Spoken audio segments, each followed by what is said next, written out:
এরপরে রাসূল সাল্লাল্লাহু আলাইহি ওয়াসাল্লাম বলছেন, ওয়াশাবুন নাশাআ ফি ইবাদাতিল্লাহ, ওই যুবক যে আল্লাহর ইবাদতে বড় হয়েছে, লালিত পালিত হয়েছে, মানে তার শৈশব থেকে যৌবন পর্যন্ত ইসলামী পরিবেশে, দ্বীনি পরিবেশে সে বড় হয়েছে।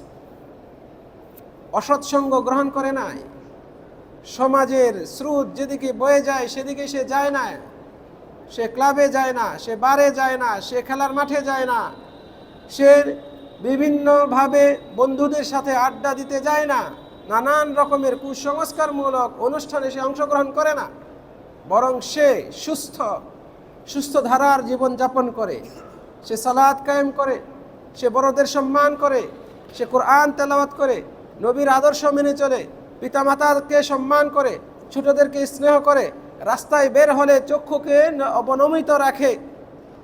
এইভাবে সে ইসলামের বিধানগুলো মেনে বড় হয়, চলে। ইসলামী আদর্শকে লালন করে যে বড় হয়, এমন যুবকদেরকে আল্লাহ রাব্বুল আলামিন এই সম্মান দেবেন।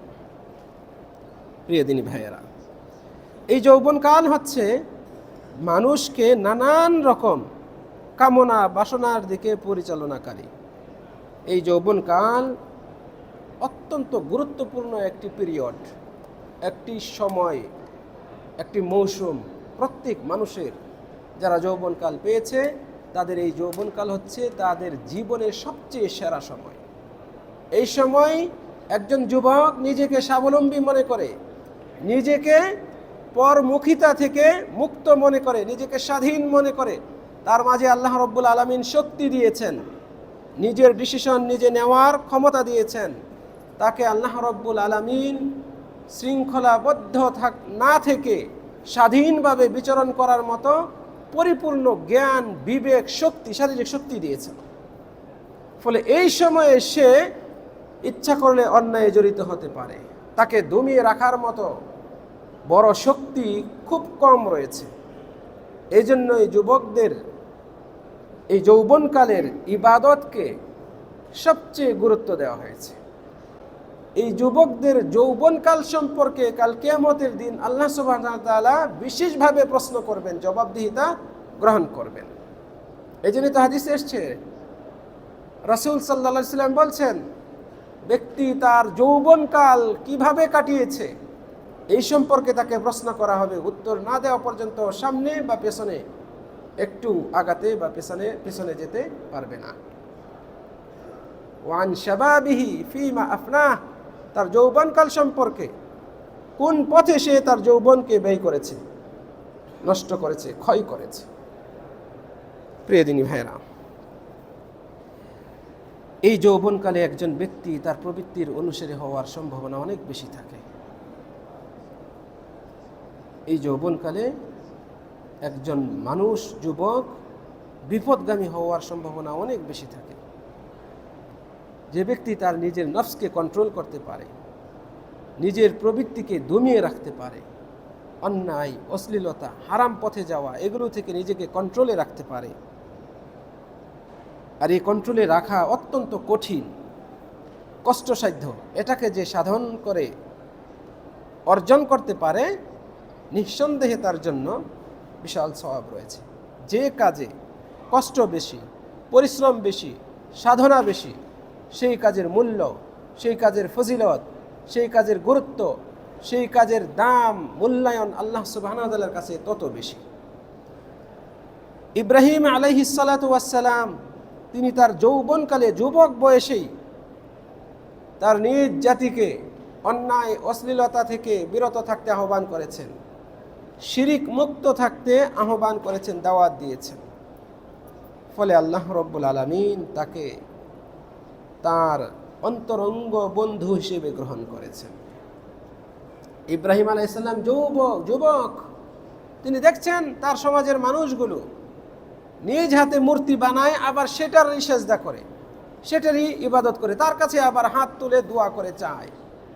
তিনি ভাবছেন এটা তো নিছক মূর্খতা ছাড়া আর কিছু নয়, এগুলো বোকামি ছাড়া আর কিছু নয়। কিভাবে এটা হতে পারে? যাকে আমি নিজ হাতে তৈরি করলাম সেই আমার উপাস্য, সে আমার কাছ থেকে পূজা পাবে, ইবাদত পাবে, এটা কিভাবে হতে পারে? তিনি আলাদা হয়ে গেলেন। তিনি দেখলেন সূর্য, বিশাল সূর্য যা সারা দুনিয়াকে আলোকিত করে ফেলে। ভাবলেন এই তো রব। আবার দেখলেন সন্ধ্যা হওয়ার সাথে সাথে সেই সূর্য ডুবে যায়। তিনি বলছেন যে এভাবে আবার উধাও হয়ে যায়, আড়ালে চলে যায়, সে রব হতে পারে না। তিনি এতটাই বিচক্ষণ যুবক ছিলেন, অবশেষে চিন্তা করলেন এই আসমান, জমিন, সূর্য, চন্দ্র এগুলোকে যিনি সৃষ্টি করেছেন তিনিই তো মহা সৃষ্টিকর্তা, তিনিই তো একমাত্র ইবাদত পাওয়ার যোগ্যতা রাখেন। তিনি নিজেকে শিরক মুক্ত করলেন, মুওয়াহ্হিদ হিসেবে নিজেকে প্রতিষ্ঠিত করলেন। বিনিময়ে আল্লাহ সুবহানাহু ওয়া তাআলা তাকে অন্তরঙ্গ বন্ধু হিসেবে গ্রহণ করেছেন। যৌবনকালে যারা শরীয়তের উপর নিজেদেরকে গঠন করে তারা তাদের জীবনে বহু বরকত লাভ করেছেন। এর অনেক অনেক নমুনা রয়েছে। আমরা যদি মুহাদ্দিসিনদের নাম উল্লেখ করি, হাদিসের কিতাবগুলোর নাম উল্লেখ করি, সর্বাগ্রে যে নামটি আমাদের সামনে আসে সেটা হচ্ছে ইমাম বুখারী রাহিমাহুল্লাহ। হাদিসের কিতাব সহিহ বুখারী, যিনি এই সহিহ বুখারী এই কিতাবটি সংকলন করেছেন, যেখানে নবী মুহাম্মদ সাল্লাল্লাহু আলাইহি ওয়াসাল্লামের বিশুদ্ধ হাদিসগুলোকে জমা করেছেন। আল্লাহ সুবহানাহু ওয়া তাআলার পথে তিনি তার যৌবনকালকে কাটিয়েছেন। রব্বুল আলামিন তাকে এতটা গ্রহণযোগ্যতা দিয়েছেন যে সারা বিশ্বের সকল মুসলিম, সে হানাফি হোক, শাফিঈ হোক, হাম্বলি হোক, মালিকি হোক, যেই হোক না কেন, সকলেই একমত যে কুরআনের পরে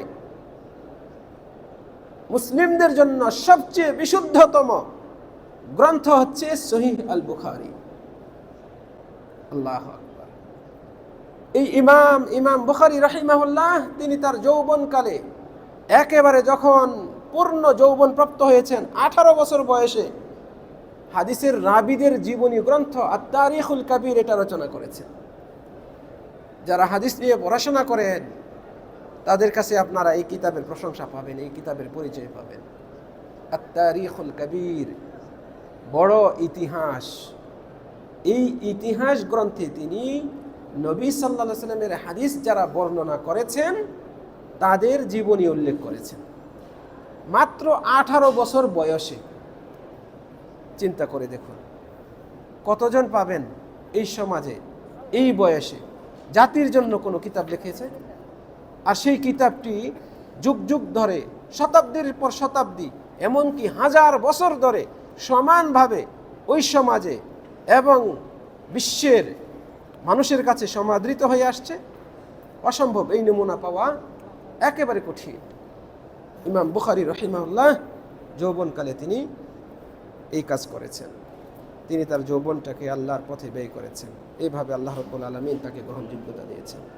আমরা যদি এরকম নমুনা খুঁজি, ইসলামের ইতিহাসে অসংখ্য নমুনা পাবো, কিন্তু সময়ের কারণে সবগুলো আলোচনায় নিয়ে আসা সম্ভব নয়। প্রিয় দিনী ভাইয়েরা, যারা যৌবনকালে দিনের পথে থাকে, অন্যায়, অশ্লীলতা, পাপ এবং প্রবৃত্তির পথ অনুসরণ করা থেকে নিজেকে হেফাজতে রাখতে পারে, আল্লাহ রাব্বুল আলামিন নিজ আরশের ছায়ায় তাকে আশ্রয় দিয়ে বিশেষ সম্মাননা দিবেন।